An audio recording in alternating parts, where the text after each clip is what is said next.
साम्यं ध्यायन्ति योगिनः कामदं मोक्षदं चैव ओंकाराय नमो नमः। अविरल शब्द गणों प्रक्षालित सकल भूतल मल कलंका मुनिभि निरूपासित तीर्था सरस्वती हरतु नो दुरितान। अज्ञान तिमिरा अंधानाम ज्ञाना अंजन शलाकया चक्षुर्ण मिलितम येन तस्मै श्री गुरुवे नमः। श्री परम गुरुवे नमः। परंपराचार्य गुरुवे नमः।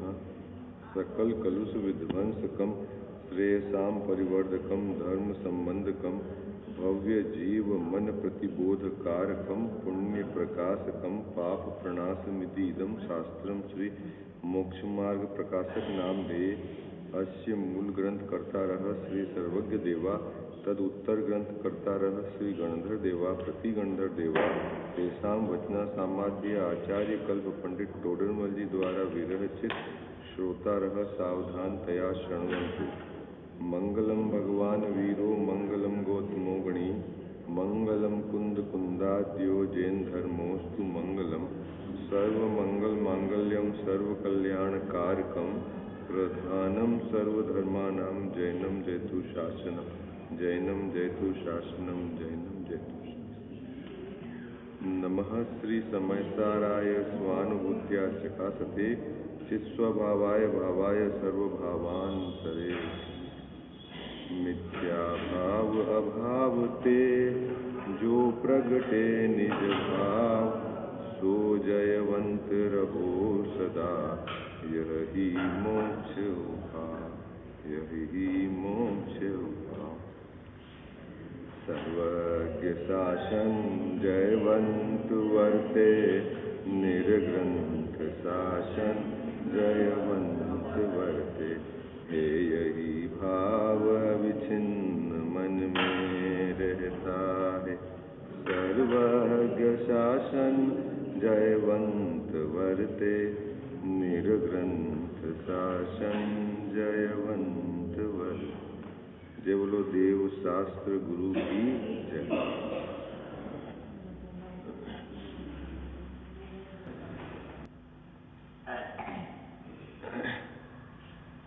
मोक्ष मार्ग प्रकाशक ग्रंथ विराजमान है। दूसरा अधिकार अपना चल रहा है। इस जीव के संसार अवस्था के स्वरूप का यहाँ चित्रण किया गया है।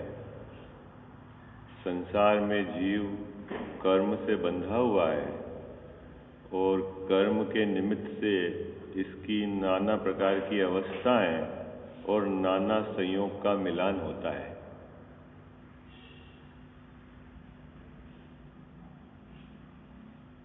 वह उनसे जुड़ता है, नवीन कर्म का बंध होता है, पुराने उदय में आके खिल जाते हैं।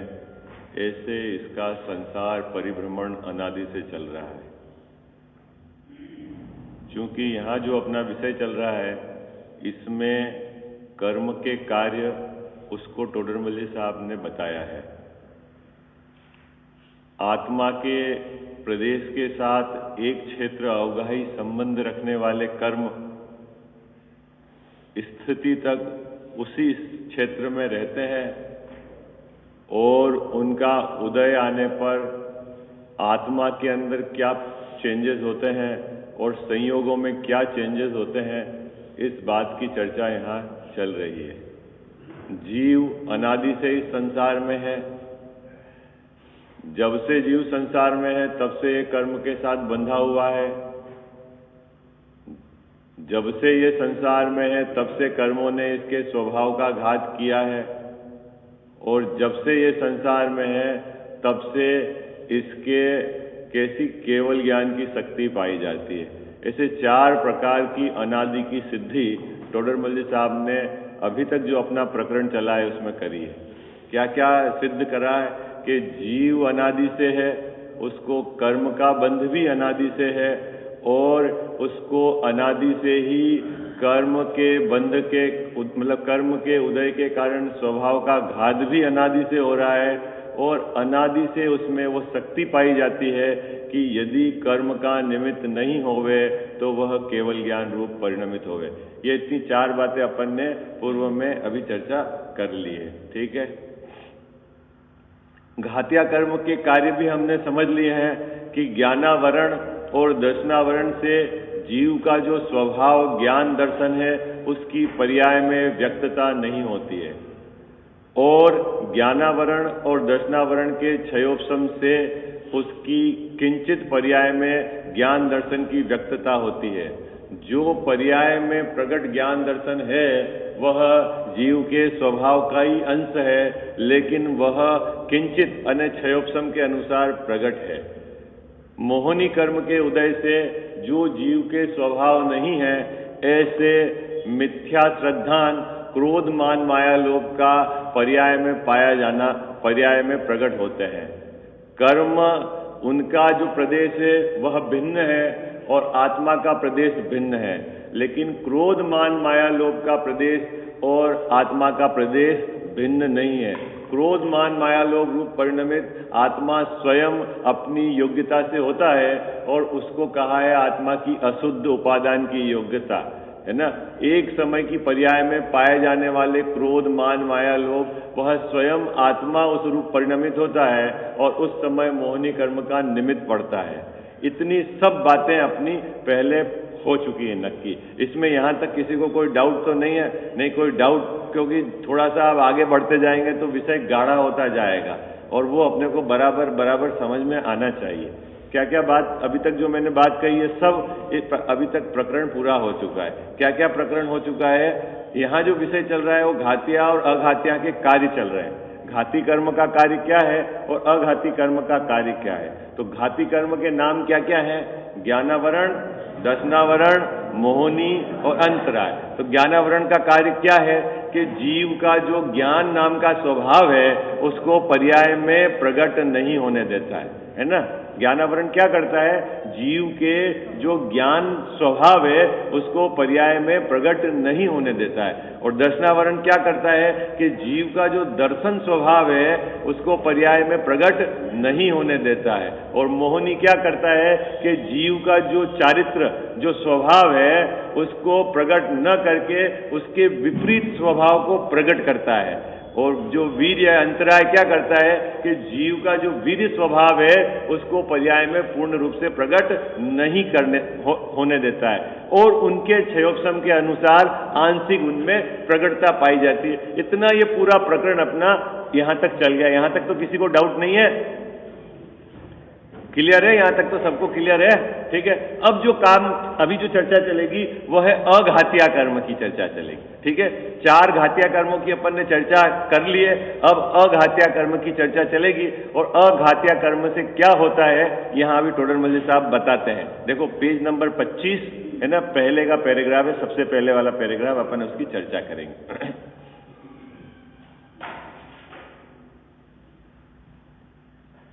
तथा 4 अघातिया कर्म है।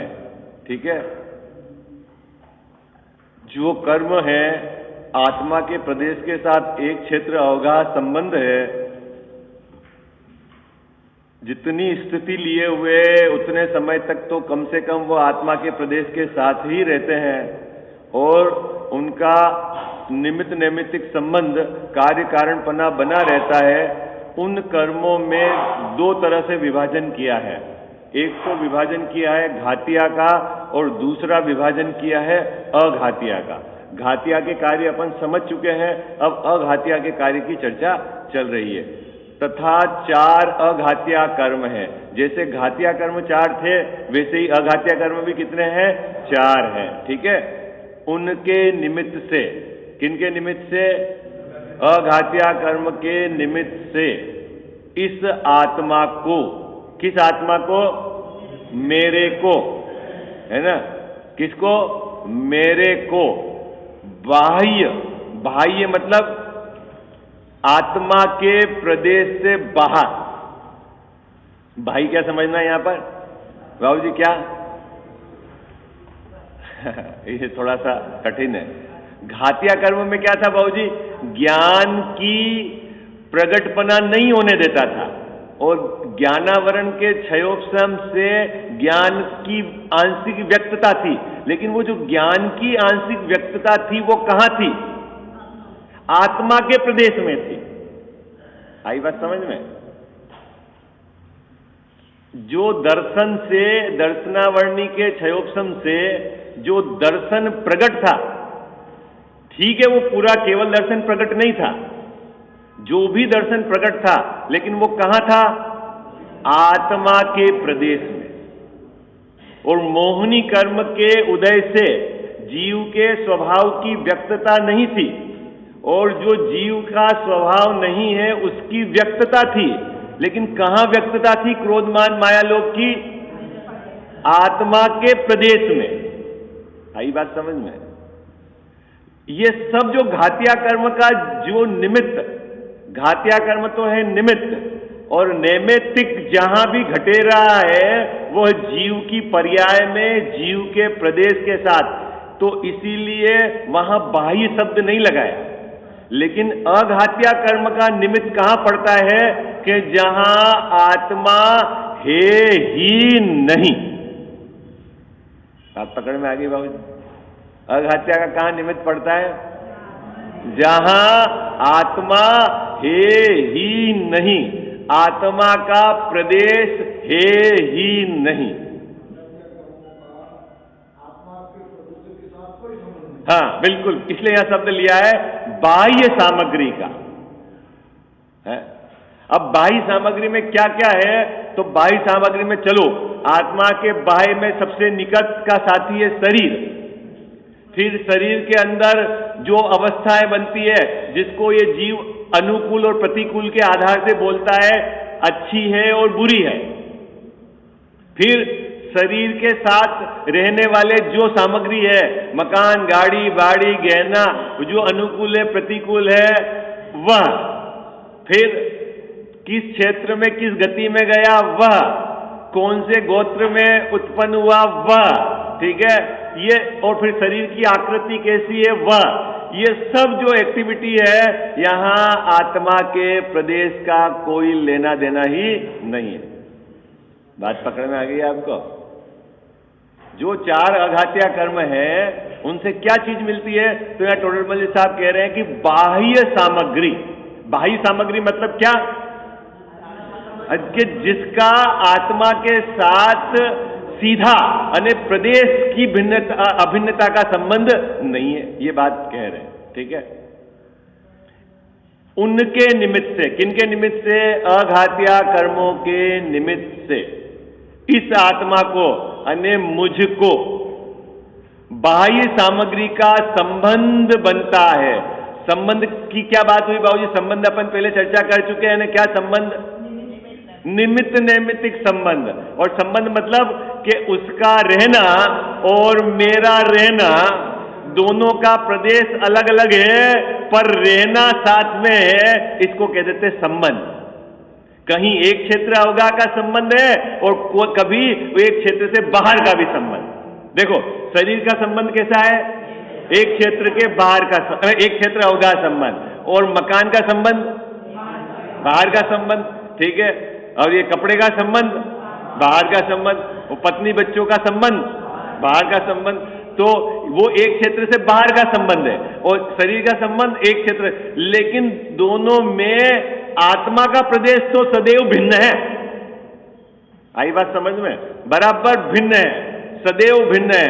ये सब बाह्य है। बाह्य मतलब आत्मा से बाहर, मुझसे बाहर। आई बात समझ में आपको?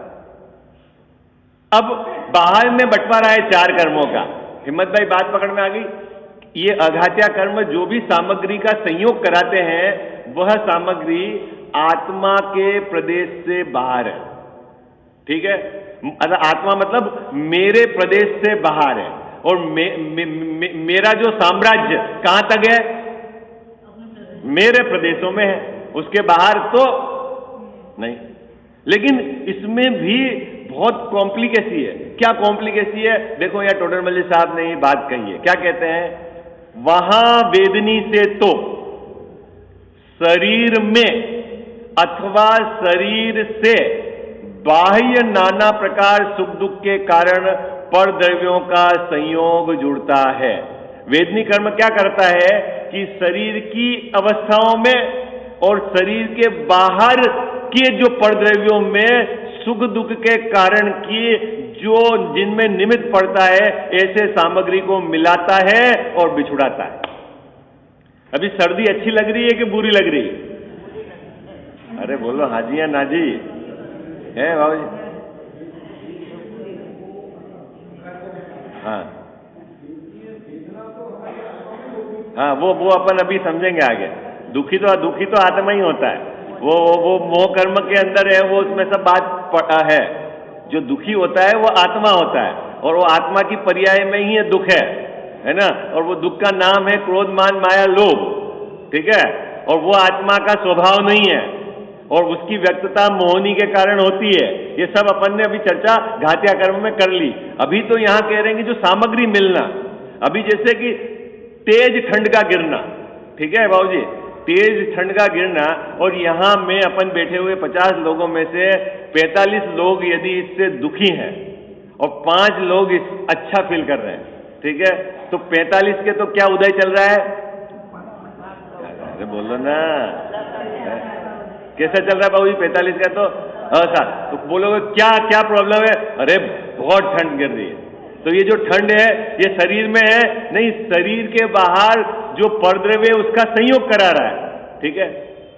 और शरीर में भी रोग हो जाता है ना। शरीर के अंदर भी प्रतिकूल और अनुकूल स्थितियां बनती है, तो शरीर की भी आत्मा से बाहर है, और परद्रव्य जो बाहर है वो तो बाहर ही है। इन सबका मिलना और बिछुड़ना किसके कारण होता है बाबूजी? वेदनी कर्म का निमित्त है। आई बात समझ? ठंड क्यों गिर रही है? वो जो चक्रवात हुआ ना बाबूजी, पाकिस्तान और भारत की बॉर्डर पर कम दबाव का क्षेत्र बना, इससे बहुत हिम गिरी और सर्दी हो गई, ऐसा है? अरे हाँ जी ऐसा है या कैसा है बोलो ना है? वो बहिरंग दूर का निमित्त है। अगर अपन बंटवारा करेंगे ना तो बहुत दूर में जाके क्या उपचरित है ना, और फिर असद्भुत, ठीक है। और अभी अपन अपने अंतरंग की बात करेंगे तो हमारा जो कर्म है कौन सा? वेदनी कर्म उसका। लेकिन हो क्या रहा है कि भाई ठंड गिर रही है तो उसमें आत्मा को क्या हो रहा है? अरे आत्मा के प्रदेशों से तो दूर है, भाई है वो तो यहां क्या कह रहे हैं कि वहां वेदनी से, तो वेदनी मतलब वेदनी कर्म की बात है। वेदनी कर्म से तो शरीर में अथवा शरीर से बाह्य नाना प्रकार के सुख दुख के कारण परद्रव्यों का संयोग जुड़ता है। मकान, गाड़ी, बाड़ी, आभूषण, कपड़े, लत्ते, जो भी जिसको आप अच्छा मानते हो बुरा मानते हो, ये सब कैसे मिलते हैं बाबूजी? हैं? अपने पसंद करने से आते हैं क्या? तो यहां कह दिया है वो इसमें वेदनी कर्म का। ओके, सरल है, ठीक। अब आगे चलो। आयु से, आयु कर्म का काम बता रहे हैं ना, आयु से अपनी स्थिति पर्यंत प्राप्त शरीर का संबंध छूट नहीं सकता। हिम्मत भाई, किसमें? कि इस शरीर के पिंजरे में कब तक ये बंद रहेगा? हाँ, उसके पहले नहीं छूट सकता। किसने इसको रोक रखा है? इस पिंजरे के अंदर किसने रोक रखा है? अपन कितना भी बुद्धिपूर्वक उपाय करें, उस उपाय से आत्मा इस पिंजरे में रहता नहीं। आई बात समझ में? बाबूजी आप कितना भी उपाय करो कि मैं ये पर्याय छूटे नहीं, लेकिन वो आपका विषय नहीं है। वो आपके विकल्प से तो कुछ होता ही नहीं, लेकिन वो आपका ऑब्जेक्ट ही नहीं है। क्योंकि इस विवक्षित देह में इस आत्मा को कितने समय तक ठहरना है, इसका निर्धारण आयु कर्म के अधीन है। बात पकड़ में आ गई आपको? इससे पहले नहीं और इससे बाद नहीं। उसको कौन मॉनिटरिंग कर रहा है? इस विविक्षित शरीर में आत्मा को कितने समय तक रहना है, इसको कौन मॉनिटरिंग कर रहा है? कि वो आयु कर्म मॉनिटरिंग है ना, आपका विकल्प नहीं। आपके बुद्धिपूर्वक आपने लिया गया भोजन नहीं है, वो आप सब हटा देना है, वो सब उसका कोई लेना देना है ही नहीं इसका।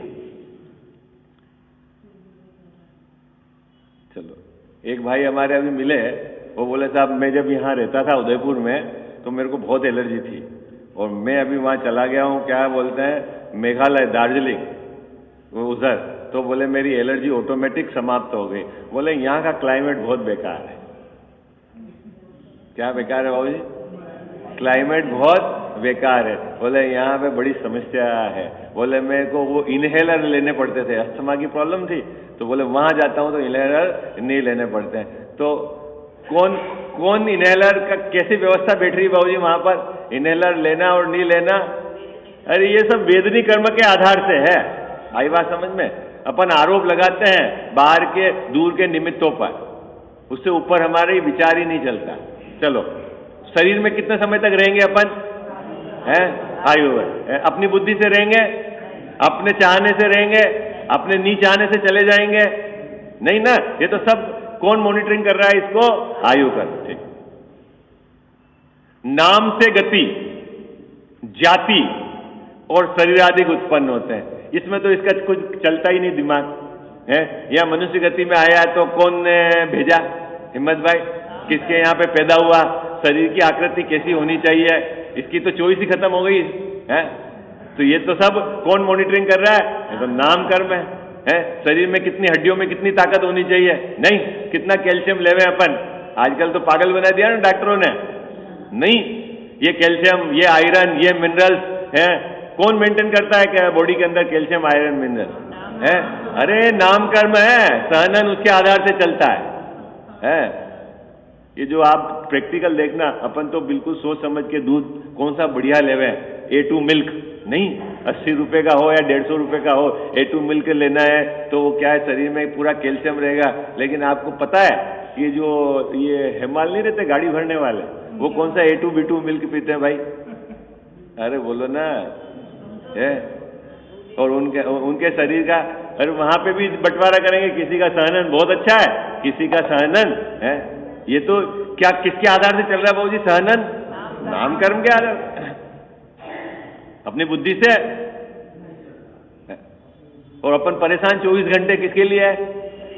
अरे बोलो ना, परेशान किसके लिए? कि जहां अपनी बुद्धि चलती नहीं, अपने से कुछ होता नहीं, उसके लिए अपन 24 घंटे परेशान है, 24 घंटे परेशान। ठीक है, तो नाम कर्म से क्या क्या गति मिली, जाति मिली और शरीर आदिक। शरीर आदिक में सब आता है, बहुत लंबी प्रकृतियां हैं नाम कर्म की, है ना। शरीर की ताकत, शरीर की आकृति, है ना, ये सब इसके अंदर आ जाएगा। तो ये सब नाम कर्म के आधार से है। और गोत्र से ऊंच और नीच कुल की प्राप्ति होती है। ठीक, ये 4 अघात्या कर्मों के काम हो गए। क्या काम हो गए 4 अघात्या कर्मों के? वेदनी से शरीर में और शरीर के बाहर सुख दुख की सामग्री मिलती है। आयु कर्म से इस विवक्षित शरीर में कितने समय तक आत्मा रहेगा वो निर्धारण होता है। नाम से गति, जाति और शरीर की जो भी स्थितियां हैं वो उत्पन्न होती है। और गोत्र से नीच और ऊंच गोत्र। लेकिन ये सब काम कहाँ है हिम्मत भाई? बाहर ही बाहर है। अब मेरा कल एक प्रश्न था आपसे, क्या था कि जब कर्म भी आत्मा से बाहर, प्रदेश, कर्म के प्रदेश तो आत्मा के प्रदेश से भिन्न है क्योंकि वो तो पुद्गल है। ओके, और उन अघात्या कर्मों का उदय भी आत्मा से बाहर। भाई घात्या कर्म के तो अंदर ये समझ में आ रही थी कि आत्मा के एक समय की पर्याय में होता था अल्प विकसित दशा, विपरीत दशा। लेकिन अघात्या कर्म का तो उदय भी कहां हो रहा है भाई? जैसे वेदनी का उदय होगा तो शरीर में होगा या संयोग में होगा, है। ये आयु कर्म का उदय क्या है कि ये दोनों एक समय यहां मिले रहे। फिर मनुष्य गति, शरीर में क्या ताकत है, नाम कर्म। फिर ऊंची गोत्र और नीची गोत्र में बंटवारा, ये गोत्र कर्म। अब कर्म पुद्गल का, उदय भी पुद्गल में। अब इसको जीव के क्यों कहते हो? प्रश्न तो मेरा ये है भाई, इसको कह दो ना कि अघात्या कर्म तो आत्मा के नहीं है, आत्मा के तो 4 ही कर्म होते हैं घातीय बाबू। इसमें तो आत्मा का कोई रोल ही नहीं आया। समझा मेरा प्रश्न? समझे कि नहीं समझा? है? ये देखो आत्मा का प्रदेश, ये ठीक है, और ये है आपके कर्म का प्रदेश। अब ये अघात्या कर्म है और इनका उदय आता है, इनका उदय भी आता है तो तीसरी जगह आता है। इस आत्मा में कुछ नहीं हो रहा है तो सीधा इसका कहो ना, इस आत्मा का क्या, आत्मा का क्यों कहते हो? कौन आत्मा? कर्म देखा है किसी ने? वो तो आपको पढ़ा दिया है यहाँ पे, हम कि अघात्या कर्म अपने हैं तो मानने लगे। किसने देखा है? अरे भाई, हाँ देखो बाबूजी ने बिल्कुल सही उत्तर दिया, बहुत बहुत सुंदर। देखो विचार करने के लिए कि ये जो अघात्या कर्म जब बंधे हैं ना, तब आत्मा के परिणाम उसमें निमित्त है। इसीलिए इस आत्मा के कहें, यद्यपि इनके उदय में आत्मा के बाह्य में सब कुछ होता है, लेकिन जब बंधे थे तब इस जीव के परिणामों के निमित्त से बंधे थे। इसलिए अघात्या कर्म किसके?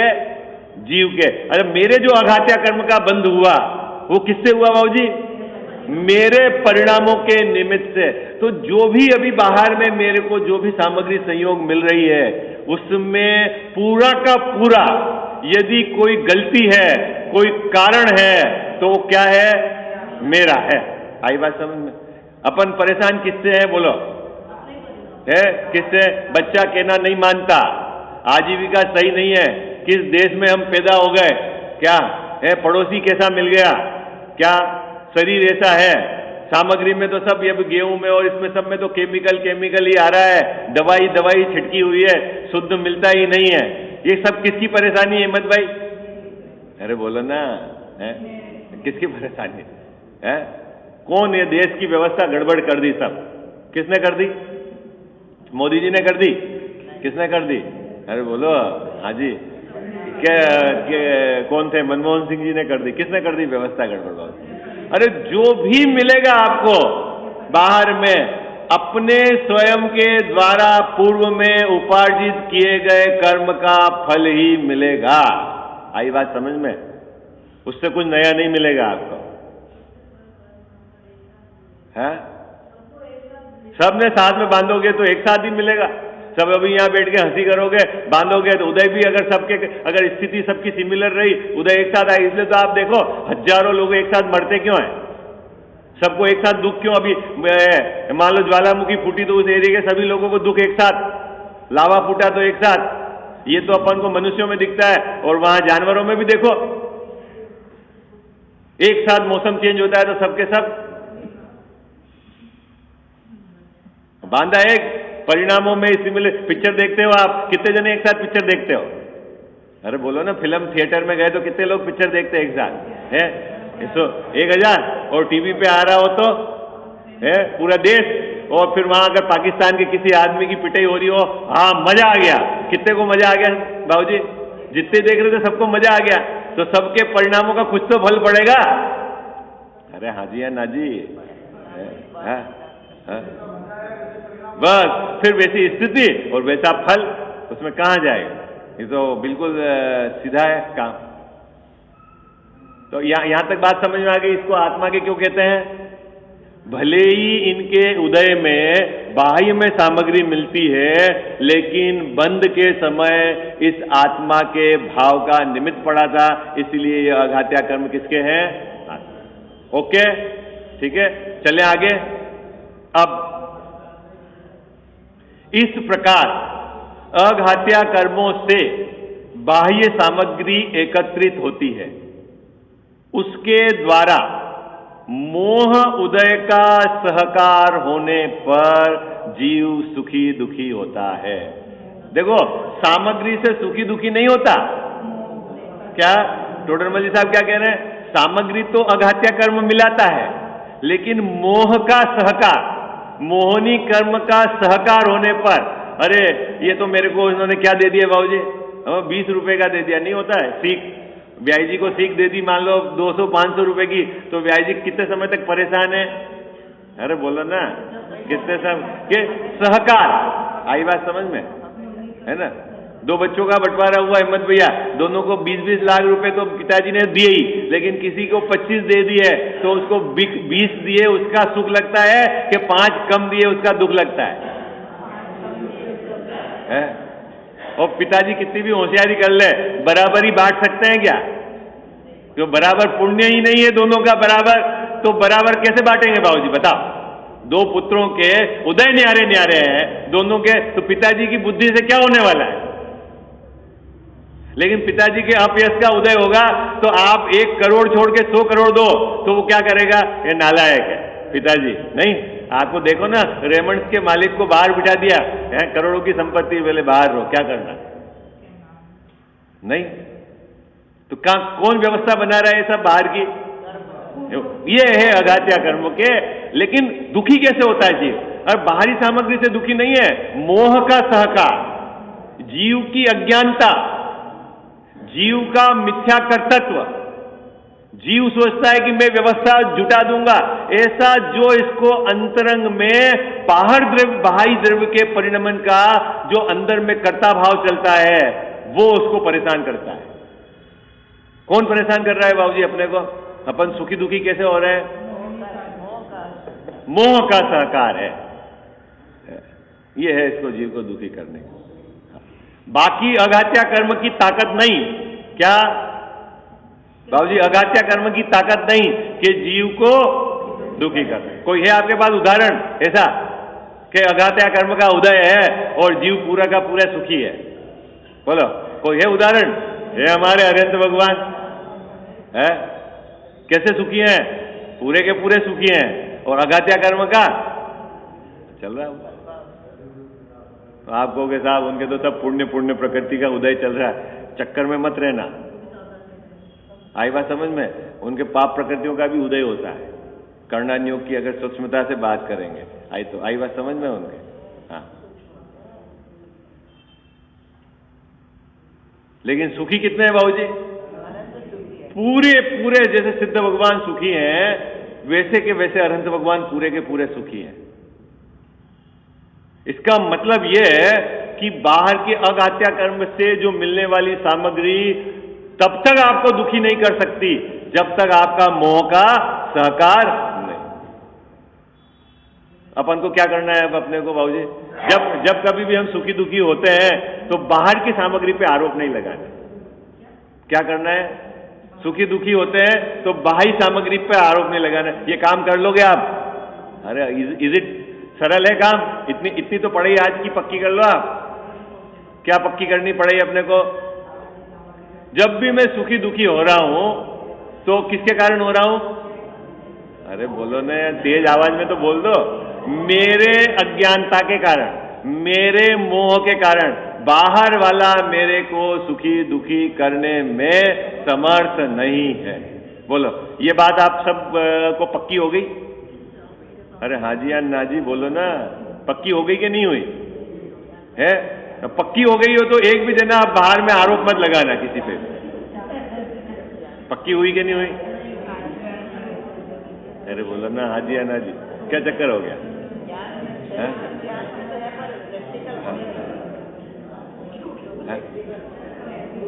क्या हुआ? सलाह मशवरा करना हो तो एक दिन दे दूं आपको, कल चट्टा कर लेंगे। है?